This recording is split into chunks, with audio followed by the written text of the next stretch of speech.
Preparations की बात कर रहे हैं। किसकी बात कर रहे हैं? प्रिपरेशन। कैसे प्रिपेयर करेंगे हम लोग ईथर को? प्रिपरेशन ऑफ ईथर्स, बहुत ही आसान, बच्चा वाला बिल्कुल। प्रिपरेशन ऑफ ईथर्स, ठीक है। ईथर को हम लोग कैसे प्रिपेयर करेंगे? तो दो ही मेथड आपको पढ़ना है पूरे सिलेबस के अंदर, दो ही मेथड है। एक तो है फ्रॉम एल्कोहल्स और दूसरा है फ्रॉम एल्काइल हैलाइड, जिसको हम लोग विलियमसन सिंथेसिस भी बोलते हैं, ठीक है। तो फर्स्ट हम लोग देखते हैं फ्रॉम एल्कोहल्स। फ्रॉम एल्कोहल्स, तो एल्कोहल से हम लोग क्या प्रिपेयर कर सकते हैं? ईथर्स प्रिपेयर हम लोग कर सकते हैं। देखो ध्यान क्या रखना है, अगर हम लोग इथेनॉल का, देखो यहां पे हम लोग 2 मोल इथेनॉल ले लें, क्या ले लें? 2 मोल इथेनॉल, 2 मोल इथेनॉल ले लें और इसका हम लोग रिएक्शन करा दें कंसंट्रेटेड H2SO4 और 413 केल्विन टेम्परेचर पे हीट कर दें, 413 केल्विन टेम्परेचर पे हीट कर दें। तो यहाँ पे डिहाइड्रेशन जो होता है, इंटरमोलिकुलर डिहाइड्रेशन। कौन सा डिहाइड्रेशन होता है? इंटरमोलिकुलर क्या होता है कि दो अलग अलग मॉलिक्यूल से H2O बाहर निकलेगा, तो उसको हम लोग बोलेंगे इंटरमोलिकुलर, ठीक है। जैसे इंटरकास्ट मैरिज समझते हो ना, दो अलग कास्ट में शादी करोगे तो क्या बोलेंगे? Intercaste marriage. इंट्रा मतलब ये कि अपने ही कास्ट में शादी करो तो क्या बोलेंगे? इंट्रा, ठीक है। तो इंटरमोलिकुलर डिहाइड्रेशन यहाँ पे होता है। क्या होता है? इंट्रामोलिकुलर डिहाइड्रेशन, ठीक है। और ये एल्कोहल से OH बाहर होता है, दूसरे अल्कोहल से H बाहर होता है, और ये क्या फॉर्म कर लेता है? ईथर फॉर्म कर लेता है। क्या फॉर्म कर लेता है? ईथर। बताओ इस ईथर का नाम क्या होगा? तो यहां से इथेनॉल का अगर हम लोग इंटरमोलिकुलर डिहाइड्रेशन करा दें तो हम लोग क्या मिल जाता है? ईथर। ईथर का नाम क्या होगा? देखो 2 कार्बन वाला एल्काइल ग्रुप को हम लोग क्या लिखेंगे? Ethoxy, ethoxy ethane. क्या लिखेंगे? Ethoxy ethane. क्लियर है? अगर इसी तुम इथेनॉल का अगर थोड़ा सा हाई टेम्परेचर पर रिएक्शन करा दो, हाई टेम्परेचर, देखो टेम्परेचर का बहुत इंपॉर्टेंट रोल है यहाँ पे, ध्यान रखना है। इसका अगर हम लोग रिएक्शन करा दें एसिड कैटलिस्ट के साथ H2SO4 और 443 केल्विन टेम्परेचर पे हीट कर दें, तो यहाँ पे जो डिहाइड्रेशन होता है वो किस टाइप का डिहाइड्रेशन होता है? Intramolecular dehydration. एक ही मॉलिक्यूल से H2O बाहर होगा, इंट्रामोलिकुलर डिहाइड्रेशन, इंट्रामोलिकुलर डिहाइड्रेशन। देखो जिस कार्बन से OH जुड़ा हुआ उसको हम अल्फा कार्बन बोलते हैं, उसके एडजेसेंट वाले कार्बन को हम क्या बोलते हैं? बीटा। अल्फा कार्बन से OH बाहर होता है, बीटा कार्बन से H बाहर होता है, और पूरा क्या बाहर होता है यहाँ से? H2O, और अल्फा बीटा कार्बन के बीच में क्या आ जाता है? डबल बॉन्ड, और एल्कीन फॉर्म्ड हो जाता है। क्या फॉर्म्ड हो जाता है? एल्कीन।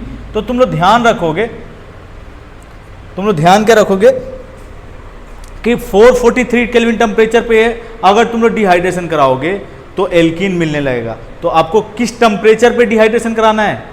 413 केल्विन टेम्परेचर पे, और इंटरमोलिकुलर डिहाइड्रेशन, एक एल्कोहल से OH और दूसरे एल्कोहल से H बाहर करना है, और यहां से हम लोग क्या प्रिपेयर कर सकते हैं? ईथर्स प्रिपेयर कर सकते हैं, और इसी को हम लोग बोलते हैं इंटरमोलिकुलर डिहाइड्रेशन।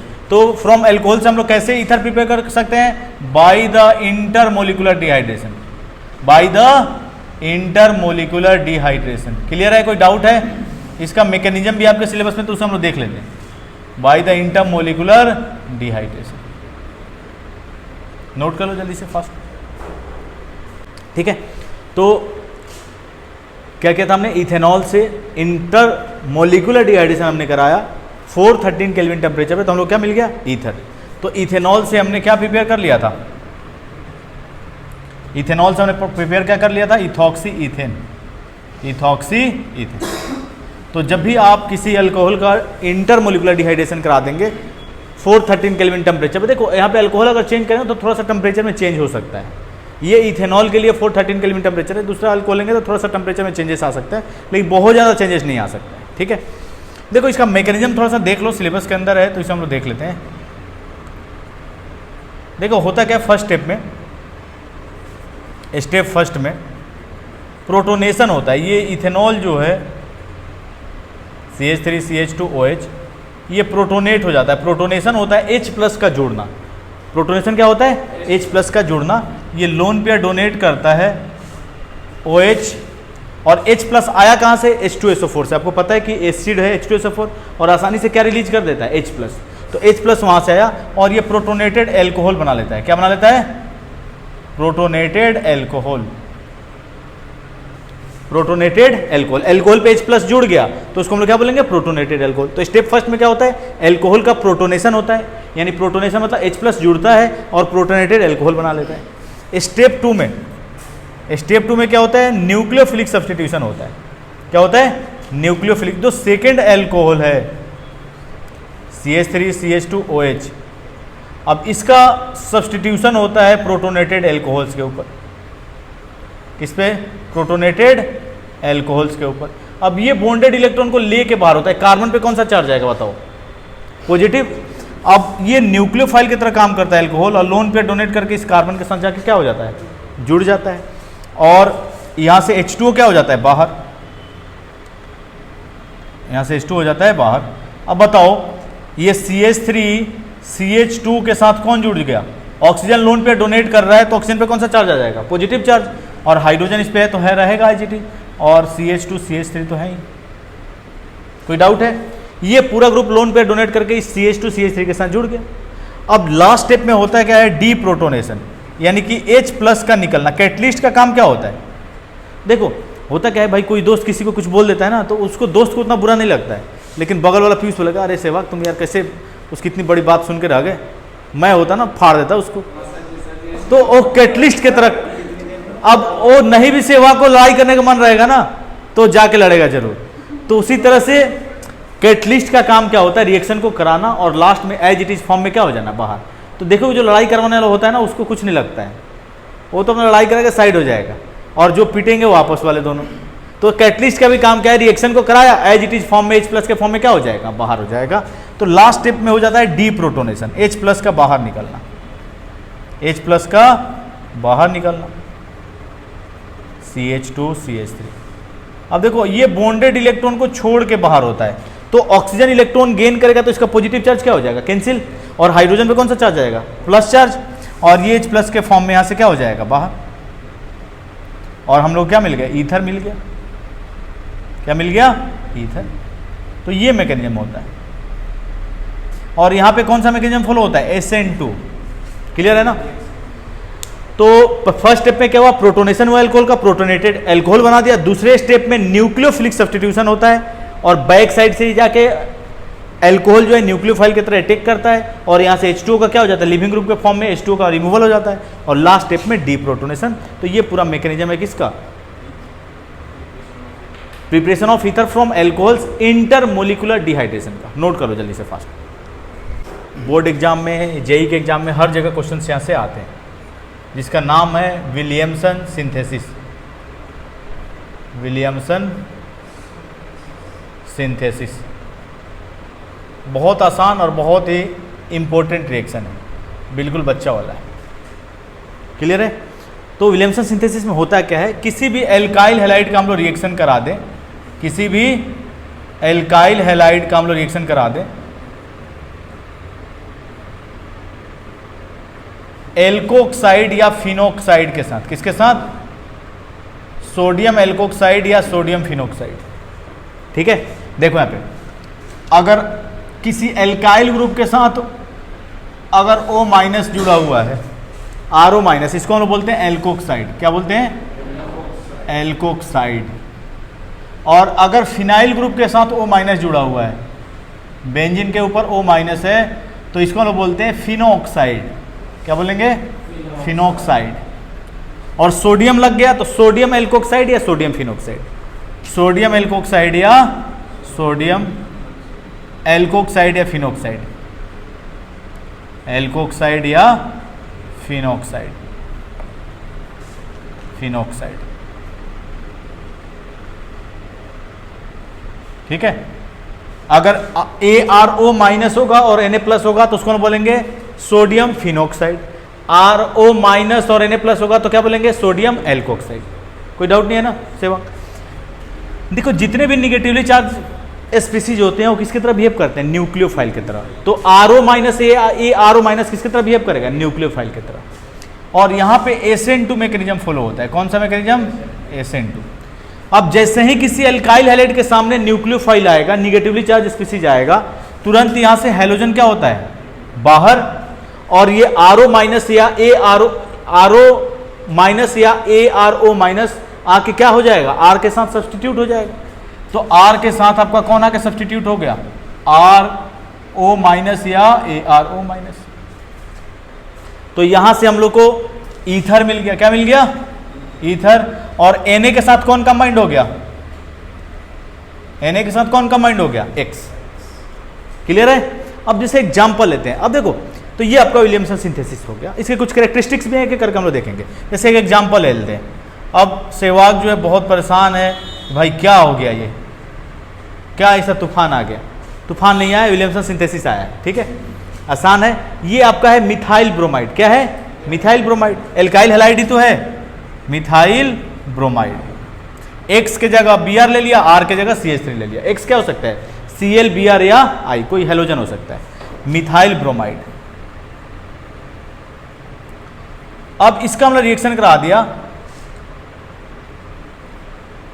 सोडियम मिथॉक्साइड के साथ। किसके साथ, एक कार्बन वाला एल्कोक्साइड है तो क्या बोलेंगे, मिथॉक्साइड। दो कार्बन वाला होगा तो होता इथोक्साइड। तो सोडियम मिथॉक्साइड के साथ हमने रिएक्शन करा दिया। बताओ सहवाग यहाँ पे न्यूक्लियोफाइल की तरह कौन काम करेगा, CH3O माइनस। यही तो निगेटिवली चार्ज स्पीसीज है, CH3O माइनस। और यहां से Br बाहर होगा। और यहाँ पे कौन सा मैकेनिज्म फॉलो होता है, SN2। और CH3 के साथ कौन आके जुड़ जाएगा, OCH3। CH3 से Br बाहर होगा और CH3O माइनस किसके साथ जाके जुड़ जाएगा, CH3 के साथ। तो CH3O CH3 हो जाएगा।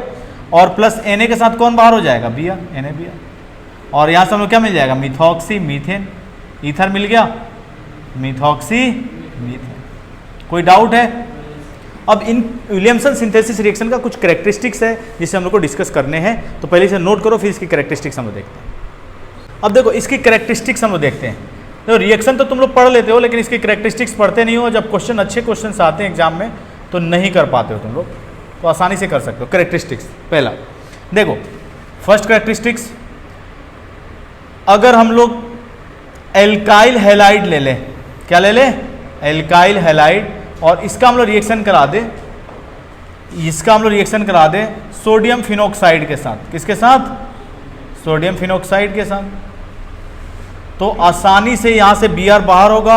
और ये पूरा जो फिनोक्साइड है, फिनोक्साइड आयन जो है, ये किसके तरह काम करेगा, न्यूक्लियोफाइल की तरह। किसके तरह, न्यूक्लियोफाइल की तरह। जाके किसके साथ जुड़ जाएगा, CH3 के साथ।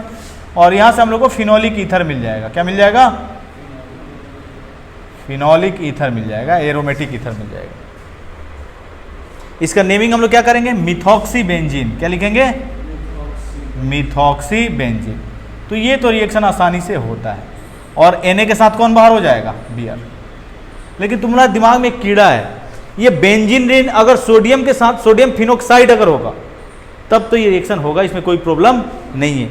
लेकिन अगर हम लोग हेलो एरिन ले लें, यानी कि बेंजीन के साथ अगर हेलोजन लगा हुआ है, बेंजीन के साथ क्या लगा हुआ है, हेलोजन, और इसका अगर रिएक्शन हम लोग करा दें सोडियम एल्कोक्साइड या फिनोक्साइड के साथ, सोडियम एल्कोक्साइड या फिनोक्साइड के साथ, क्या रिएक्शन होगा, नहीं।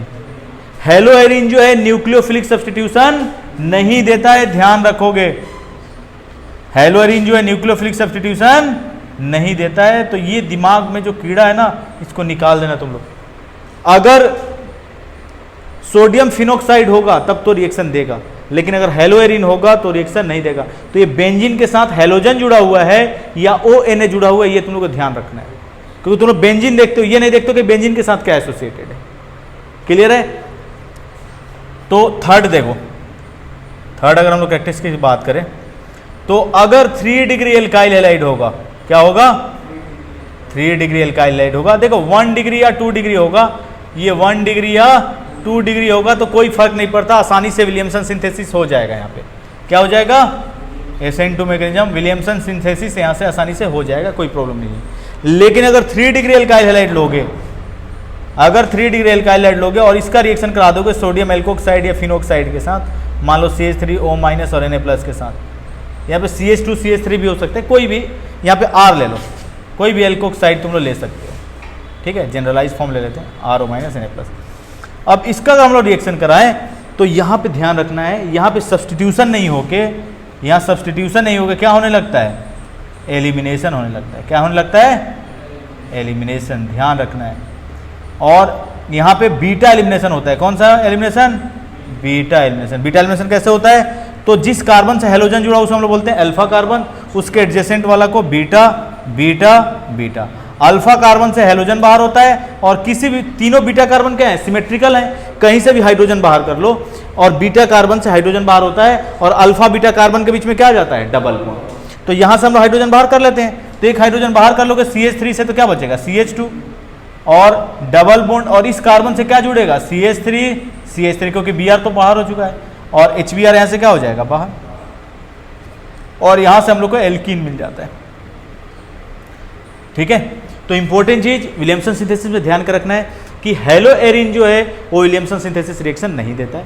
दूसरा इंपॉर्टेंट चीज, अगर 3 डिग्री एल्काइल हैलाइड होगा, 3 डिग्री एल्काइल हैलाइड होगा, तो इसमें जो है रिएक्शन तो होता है लेकिन विलियमसन सिंथेसिस नहीं होता है। क्या होता है, बीटा एलिमिनेशन और एल्कीन फॉर्म कर देते हैं।